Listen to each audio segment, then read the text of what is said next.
I'd like to share some facts with you about sea salt. If you're using regular table salt, iodized salt, and you've never tried sea salt, you might want to consider making the switch.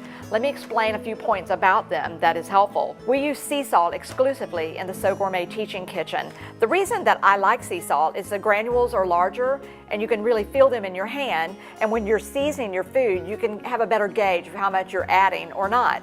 One thing about sea salt versus iodized salt, sea salt is less processed. It comes from particular bodies of water, usually very cold waters. It costs a little more, but it's because it's hand harvested. Being hand harvested, it retains some of the trace nutrients that iodized salt loses in being overly processed. If you're going to make the switch to sea salt, I recommend that you try the top three. The first would be pink Himalayan sea salt. It is the finest quality in the world, and again, it's adding some nutrients back into your diet. The second would be a French gray salt. The third would be a Mediterranean gray salt. Again, they're hand harvested, they cost a tad bit more, but they're worth it because of the nutrients adding in.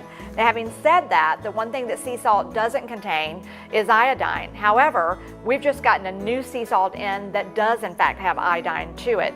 If you're using exclusively sea salt that doesn't have iodine, you'll need to incorporate iodine into your diet in some method because it is a necessary nutrient.